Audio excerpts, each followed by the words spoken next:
यहाँ पे हम डिस्कस कर रहे हैं आरआरबी एनटीपीसी में आए हुए प्रीवियस ईयर मैथ के क्वेश्चंस और ये है इसका पार्ट नंबर 5। तो आप सभी का स्वागत है हमारे इस वीडियो पर। मैं अमर सिंह फ़िलहाल सीनियर क्लर्क की पोस्ट पर काम कर रहा हूँ और आपके साथ इन सारे क्वेश्चंस को डिस्कस करने के लिए आ गया हूँ। तो चलिए आज के इस पार्ट में हमारा जो पहला क्वेश्चन है वो है डेटा इंटरप्रिटेशन से। मतलब यहाँ पे कुछ क्वेश्चंस जो जिसका डिस्क्रिप्शन दिया हुआ है उन डिस्क्रिप्शन का यूज करके आपको क्वेश्चंस का आंसर देना है। तो यहाँ पे देखिए हमारे पास डायग्राम है। यहाँ पे जो ट्रायंगल है वो रिप्रेजेंट कर रहा है रीडिंग को, ठीक है। जो हमारा स्क्वायर है वो रिप्रेजेंट कर रहा है ट्रैकिंग को, जो सर्कल है वो रिप्रेजेंट कर रहा है साइकिलिंग को, ठीक है। तो ये यहाँ पे डिस्क्रिप्शन दिया है। यहाँ पे आपके पास ये ट्रायंगल हो गया, ये सर्कल हो गया, ये स्क्वायर हो गया। अब इन्हीं से बनता हुआ हमारा जो पहला क्वेश्चन है बोला कि how many person like tracking and reading. क्या बोल रहा है, किनको ट्रैकिंग एंड रीडिंग पसंद है बट नॉट साइकिलिंग। यानी ट्रायंगल और स्क्वायर, रीडिंग एंड ट्रैकिंग ये दोनों पसंद है लेकिन साइकिलिंग पसंद नहीं है। यानी वो वाले पार्ट बताना है जहाँ पे हमारा ट्रायंगल हो यानी त्रिभुज आए और ये चतुर्भुज आए, लेकिन जो सर्कल के अंदर आ जाएगा वो पसंद नहीं होगा। तो यहाँ पे देखिए हमारे पास है, ये हो गया हमारे पास ट्रायंगल, ये हो गया स्क्वायर, लेकिन ये हो गया सर्कल। तो बोल रहा है जिसको ट्रैकिंग एंड रीडिंग पसंद हो, यानी ट्रैकिंग रीडिंग दोनों एक जगह हो लेकिन वहाँ पे सर्कल ना हो। तो यहाँ पे देखिए ये हो गया ट्रायंगल, ट्रायंगल के अंदर हो गया स्क्वायर।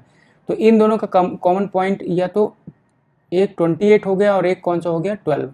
लेकिन बोला है कि जिसको साइकिलिंग पसंद नहीं है, यानी जो सर्कल के अंदर, साइकिलिंग यानी सर्कल, तो जो सर्कल के अंदर होगा वो हमको लेना नहीं है। यानी ये जो सर्कल के अंदर आ गया 12 वो हमको लेना नहीं है। तो हमको हमारे पास कौन सा पार्ट हो गया जो इन दोनों का कॉमन है, वो हो गया 28। यानी हमारा आंसर कितना हो जाएगा 28, ठीक है। चलिए बढ़ते हैं अगले क्वेश्चन पे। अगला क्वेश्चन है how many persons like cycling and reading. Cycling यानी सर्कल और रीडिंग यानी ट्रायंगल, ये दोनों पसंद हो बट नॉट ट्रैकिंग यानी स्क्वायर पसंद ना हो। यानी जो सर्कल और रीडिंग के दोनों का कॉमन हो लेकिन वहाँ पे ये स्क्वायर का कॉमन ना हो। तो यहाँ पे देखिए ये हो गया हमारा सर्कल, ये हो गया ट्रायंगल, ये सर्कल और ये ट्रायंगल। इन दोनों का कॉमन पॉइंट का है 31 और कौन सा है 12। लेकिन बोला है कि ट्रैकिंग पसंद नहीं, यानी स्क्वायर उसको पसंद नहीं है, स्क्वायर के अंदर जो पार्ट है। तो हमारे पास केवल कौन सा बच गया 31, यानी हमारा आंसर कितना हो जाएगा 31। अगला है how many persons like reading, यानी रीडिंग कितने लोगों को पसंद है। रीडिंग कौन सा है ट्रायंगल, ट्रायंगल यानी त्रिभुज, त्रिभुज के अंदर जितने भी होंगे वो सारे कौन से होंगे रीडिंग वाले। तो रीडिंग में कौन कौन से हो गए आपके, हो गया ये 43, उसके बाद ये हो गया 31, फिर उसके बाद कौन सा हो गया ये 12, फिर उसके बाद हो गया ये 44, फिर उसके बाद हो गया ये 28 और उसके बाद हो गया ये 12, ठीक है। तो ये सारे जो हैं इस रीडिंग के अंदर हैं, रीडिंग यानी त्रिभुज के अंदर। इन सभी का ऐड करते हैं तो 3 1 4 2 6, 6 4 10 8 18 और 18 2 20, कैरी हो गया 2। तो 4 2 6, 6 3 9 1 10, 10 4 14, 14 2 16 और 16 1 17, यानी 170 टोटल ऐसे लोग हैं जिनको रीडिंग पसंद है, ठीक है। तो ये हमारा आंसर होगा। तो ये छोटा सा क्वेश्चन आया था प्रीवियस ईयर के सेट पर। तो यहाँ पे सिंपल सा था, एक डायग्राम है उसके अंदर कौन सा किसको पसंद है नहीं पसंद है उसको हमें लेना है और निकालना है। नेक्स्ट क्वेश्चन है हमारे पास, there are 90 coins comprising of 5 and 10 paisa coins. The value of all coins is ₹7। How many 5 paisas coins are there. बोला कि 5 और 10 पैसे के सिक्के को मिलाकर कुल 90 सिक्के हैं उसके पास। सभी सिक्कों का मूल्य यानी टोटल अगर जोड़े सिक्कों की वैल्यू तो वो कितना है ₹7 है। तो कितने सिक्के 5 के, तो देखिए हमारे पास जो है 5 पैसा का कॉइन है और 10 पैसा का कॉइन है। बोल रहा है कि 5 पैसे के कितने कॉइन्स है। तो इस टाइप के क्वेश्चन में जिस चीज़ का वैल्यू पूछे उसी को हम एक्स मान लेते हैं। तो मान लिया कि अगर एक्स कॉइन जो है 5 पैसे के हैं तो बचा हुआ कॉइन्स किसका होगा 10 पैसे के। तो टोटल कॉइन हमारे पास कितने 90 कॉइन्स यानी 90 सिक्के हैं। तो अगर एक्स कॉइन हो गए 5 पैसे के तो बचा हुआ कॉइन यानी 90 माइनस एक्स किसके हो जाएंगे 10 पैसे के। अब बोला है कि टोटल कितने रुपए बन रहे हैं ₹7। तो यहाँ से अगर हम देखें 5 पैसे के एक्स कॉइन है तो कितने पैसे बनेगा 5x। यहाँ पे 10 पैसे के 90 माइनस एक्स कॉइन्स है तो कितने रुपए बनेंगे यहाँ से 90 माइनस एक्स इंटू 10, ये किस में है पैसे में। अब हमारे पास अगर टोटल इन पैसों को जोड़ें तो कितना होगा 5x पैसा प्लस 90 माइनस एक्स इंटू 10 पैसा, टोटल कितना 7 रुपया। तो 7 रुपये को हम पैसे में लिखेंगे तो कितना होगा 700 पैसा, क्योंकि 1 रुपये में 100 पैसा। सॉल्व कर देते हैं तो ये हो गया हमारे पास 5x plus 900 minus 10x is equal to कितना होगा 700। इसको इससे माइनस करेंगे तो minus 5x is equal to ये 900 इधर जाएगा तो माइनस का 200, तो माइनस से माइनस कट गया। x की वैल्यू कितना हो गया 40। हमको ये निकालना था कि 5 पैसे के कितने कॉइन है, तो हमारे पास आंसर कितना हो गया 40 कॉइन्स। नेक्स्ट क्वेश्चन हमारे पास है कि a triangle has a perimeter of 200 if 2 of its sides are equal and the third side is 20 more than the equal side, what is the length of third side. बोल रहा है कि एक त्रिभुज की परिधि 200 है, यानी इसका जो पेरीमीटर है परिधि है कितना 200 है, यदि इसकी दो भुजाएं बराबर है। तो जैसे हमारे पास ये हो गया एक त्रिभुज जिसकी दो भुजाएं ये और ये बराबर है, और तीसरी भुजा इनसे 20 अधिक है, मान लिया इसकी साइड कितना है ए, तो तीसरा जो है जो कॉमन वाली साइड है उससे 20 ज़्यादा है, यानी a + 20। What is the length of third side, यानी हमें ये इसकी वैल्यू निकालना है a + 20 की वैल्यू। अब पेरीमीटर क्या होता है, यानी तीनों साइड का योग, पेरीमीटर यानी परिधि तीनों साइड का योग। तो कितना हमारे पास साइड a + a + a + 20, इसकी वैल्यू दे रखा हमको 200। तो ये हो गया 3a + 20 is equal to 200। 3a is equal to कितना हो गया 180। तो a की वैल्यू कितना हो गया 3 से 6 बार 18 और ये 60। तो हमको निकालना है कि तीसरा साइड कितना होता है a + 20 यानी 60 + 20 कितना हो जाएगा 80। ठीक है, चलिए बढ़ते हैं नेक्स्ट क्वेश्चन पे। Again we have the question for DI। यहाँ पे हमारे पास दे रखा है कि हाउस होल्ड का एक्सपेंडिचर किस में है 1000 रुपीज़, यानी जो वैल्यू है उसमें 1000 के फॉर्म में है, और ये सारे एक्सपेंडिचर है grocery, rent, laser, EMI, taxes, और यहाँ पे हमारे पास ईयर दे रखा है। तो इन्हीं का यूज करके हमको क्वेश्चन की जो भी क्वेश्चन है उसको सॉल्व करना है। बोला what is total house hold expenditure for 2012।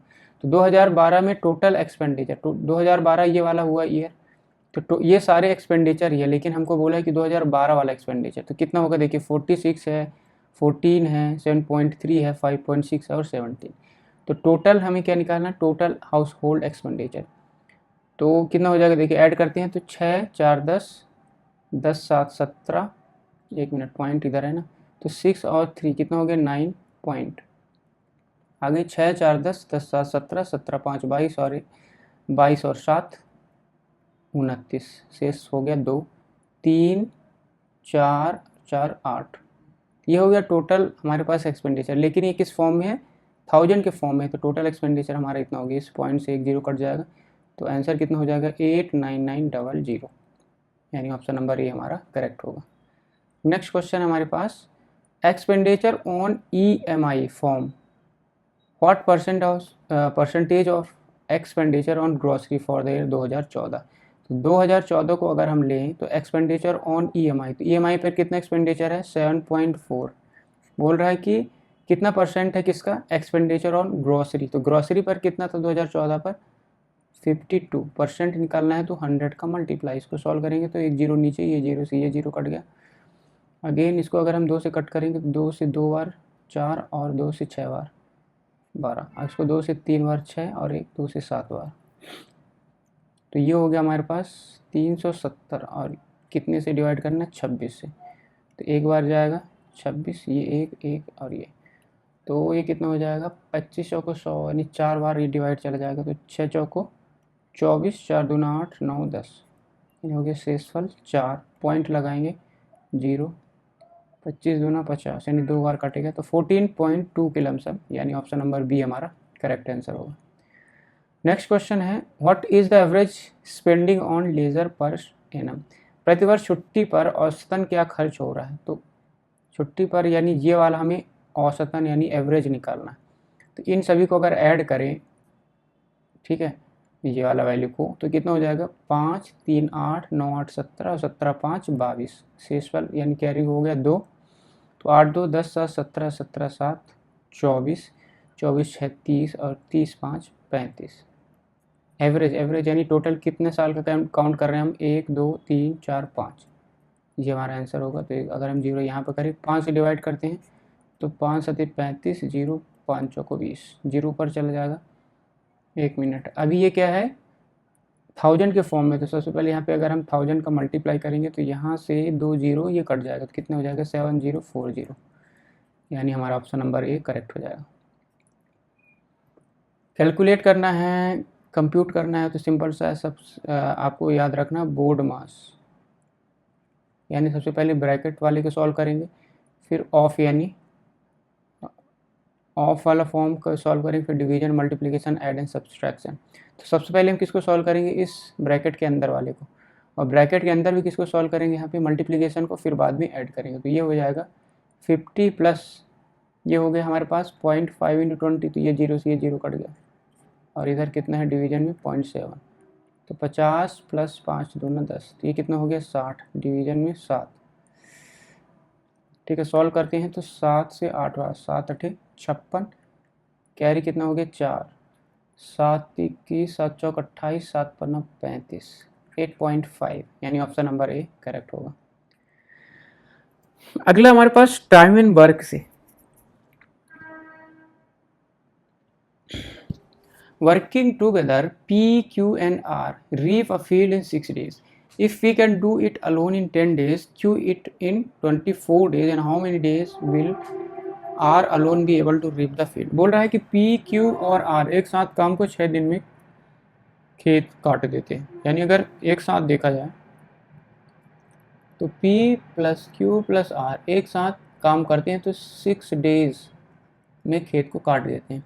यदि P अकेला करता है तो 10 दिन में, P अकेला इस खेत को 10 दिन में काटता है, और Q अकेला इस खेत को 24 दिन में काटता है। हमें निकालना है कि R अकेला कितने दिन में काटेगा।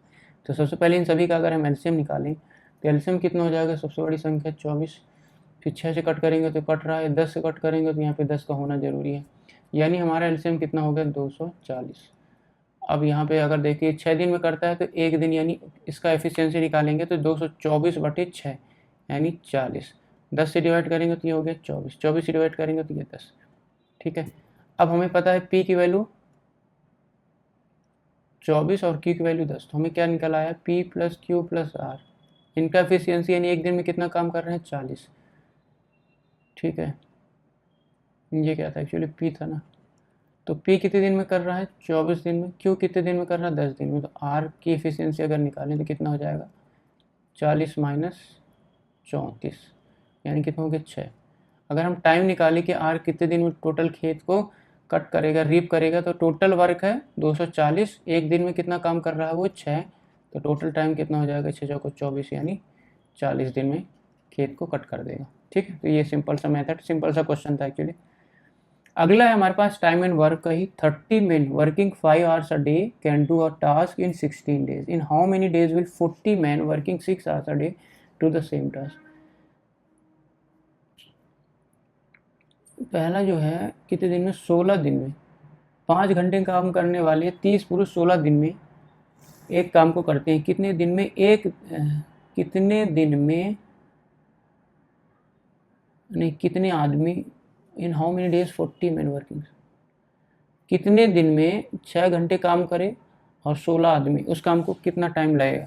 तो जब भी इस टाइप का क्वेश्चन हो तो हमेशा एक फॉर्मूला आपको याद रखना है, MDH/W। कैसे याद रखेंगे, एक मसाला आता है MDH, वही वाला है MDH, M for man, actually मैंने मतलब कितने लोग काम कर रहे हैं, D फॉर डे यानी दिन, H फॉर आवर, और W फॉर वर्क। तो यहाँ पे दो को कंपेयर किया तो ये होगा M1D1H1/W1 इज इक्वल टू कितना हो जाएगा M2D2H2/W2। तो पहले वाले केस में कितने थे 30 मैन, 30 लोग, डी यानी कितने दिन ले रहे थे 16 दिन, और कितने घंटे ले रहे थे 5 घंटे। ठीक है, यहाँ पे डब्ल्यू काम कर रहे हैं, तो बोल रहा है कि सेम काम को यानी डब्ल्यू ही काम करेंगे। हाउ मेनी डेज 40 मैन, यानी एम की वैल्यू कितना हो गया 40 लोग हो गए, डी यानी डी की वैल्यू निकालना है, और एच कितना घंटे काम कर रहे हैं 6 घंटे काम कर रहे हैं। इसको अगर हम सॉल्व करेंगे तो डब्ल्यू से डब्ल्यू कट गया, ठीक है, 0 से 0 कट गया, 3 से कटेगा ये 2 बार, ठीक है, 4 दूना 8, 8 को 2 बार कट करके 16, तो डी की वैल्यू कितना हो गया 10, यानी ऑप्शन नंबर बी हमारा करेक्ट होगा। तो ये MDH ये वाला फॉर्मूला आपको याद रखना है इस टाइप के क्वेश्चन को सॉल्व करने के लिए। अगला, and this is the last question of this video, यहाँ पे बोला है कि the area of a triangle is 63 square unit. Two parallel lines DE and FG are drawn such that they divide the line segment AB and AC into 3 equal parts. What is the area of quadrilateral DEGF? तो यहाँ पे देखो, ये है हमारे पास triangle. कौन सा triangle है? A, B और C. बोल रहा है कि DE और FG दो समांतर रेखाएं हैं जो AB मतलब ये वाला साइड और AC इसको 3 बराबर भाग में विभाजित करता है. तो दो पैरेलल लाइन है, 3 बराबर भाग में डिवाइड कर रहे हैं, यानी बराबर भाग में इसको डिवाइड करना है. तो जैसे एक लाइन ये हो गया, दूसरा ये लाइन हो गया, और 3 बराबर भाग में मतलब ये इक्वल टू ये इज इक्वल टू ये. तो ये हो गया हमारे पास DE और ये हो गया FG. तो यहाँ पे AD is equal to DF is equal to FB. इसी तरह यहाँ पे AE is equal to EF is equal to GC. ये हो गया हमारे पास. अब हमें निकालना है DEGF यानी ये वाला एरिया निकालना है. तो यहाँ पे देखिए, अगर हम बात करें ट्रायंगल ADE, कैसे देखेंगे? ट्रायंगल ADE ये वाला हो गया हमारे पास ADE, ठीक है. और दूसरा ट्रायंगल कौन सा है? AFG बोले तो ये वाला बड़ा वाला AFG. इन दोनों ट्रायंगल को देखिए, दोनों का साइड का अनुपात अगर हम देखें तो AD और AF दोनों का रेशियो अगर देखें साइड का तो कितना? AD कितना? अगर इसको हम 1 माने, ये भी 1 माने, ये भी 1 माने, क्योंकि तीनों साइड तो तीनों पार्ट तो इक्वल ही है, तो कितना हो जाएगा? 1 AD 1 और AF कितना हुआ? 1 + 1 2. ठीक है. इसी तरह अगर हम ये वाला पार्ट देखें AE/AG, तो ये भी इतना ही होगा, मतलब दो साइड का रेशियो इक्वल हो गया, ठीक है. और ये कॉमन एंगल हो गया, तो दोनों ट्रायंगल कैसे हो जाएंगे? सिमिलर यानी समरूप हो जाएंगे. तो समरूप के केस में क्या होता है? साइड का जो रेशियो होगा, साइड का रेशियो कितना होगा? 1:2. तो अगर हम इसके एरिया, ट्रायंगल के एरिया निकालना चाहे तो साइड का जो भी रेशियो है 1:2 उसका स्क्वायर कर देंगे, तो कितना हो जाएगा? 1:4. ठीक है.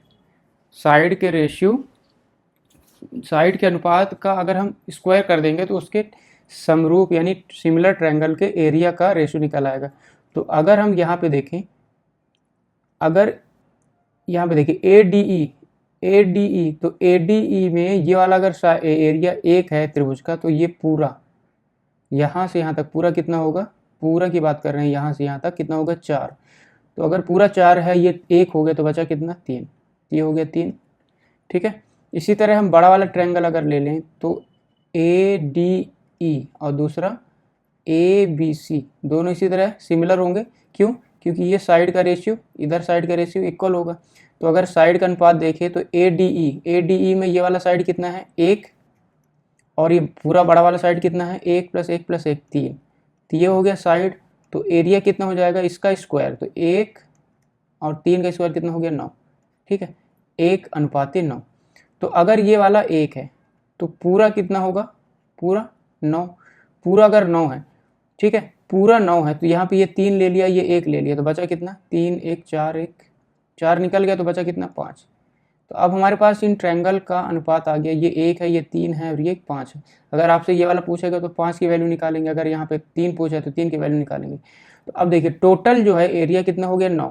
क्वेश्चन में कितना दे रखा है? इसकी वैल्यू 9 की वैल्यू कितना है? 63 स्क्वायर यूनिट. तो अगर 9 की वैल्यू 63 है तो 1 की वैल्यू कितना हो जाएगा? 9 × 7 = 63. तो 1 की वैल्यू अगर 7 हो गया तो हमें किसकी वैल्यू निकालना है? DEGF यानी 3 की वैल्यू निकालना है. अगर 1 की वैल्यू 7 है तो 3 की वैल्यू 7 × 21 यानी ऑप्शन नंबर 3 हो जाएगा. ठीक है.